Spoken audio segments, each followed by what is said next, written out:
Hello guys, আজকে আপনারা দেখাতে নিয়ে আসলাম পিঙ্ক সিটি পার্ক। তো গুলশান 2-এ পড়েছে। আসলে এই যে আধুনিক ঢাকায় এরকম সুন্দর একটা পার্ক থাকতে পারে সেটা আসলে না দেখলেই নয়। তো এই পার্কটা হচ্ছে গুলশান 2-এ পড়েছে। তো চেষ্টা করব আজকে গুলশান 2, 1 এবং বনানীর পার্কগুলো দেখানোর।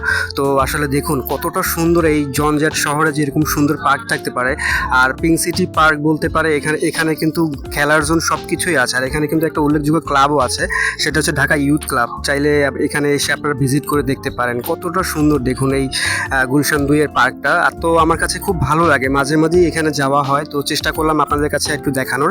তো সব মুহূর্ত মিলিয়ে যখন লাস্ট ওই পার্কে গেলাম তো ভালোই লেগেছে আমার। এই সেই কামাল পার্ক। তো আসলে এখানকার পার্কটা যদিও ছোট, কিন্তু আসলে এখানকার পরিবেশটা খুবই ভালো, কারণ তার চেয়ে বড় এখানে খেলা জোন, স্পেস জোন সব কিছু মিলিয়ে। এবং প্রতি সকালে প্রতিটা মানুষ গুলশান এরিয়া বনানীর যারা মানুষ আছে তারা কিন্তু সকালে মর্নিং ওয়াক করার জন্য এইসব জায়গায় আসে। তো আপনাদের খুব ভালো লাগবে যে দেখতে পারেন। তো আমার কাছে অনেক ভালো লেগেছে, তাই চেষ্টা করলাম যে আপনাদের কাছে দেখানোর। আর এই ভিডিওটা আপনাদের কেমন লাগছে অবশ্যই কিন্তু কমেন্টে জানান।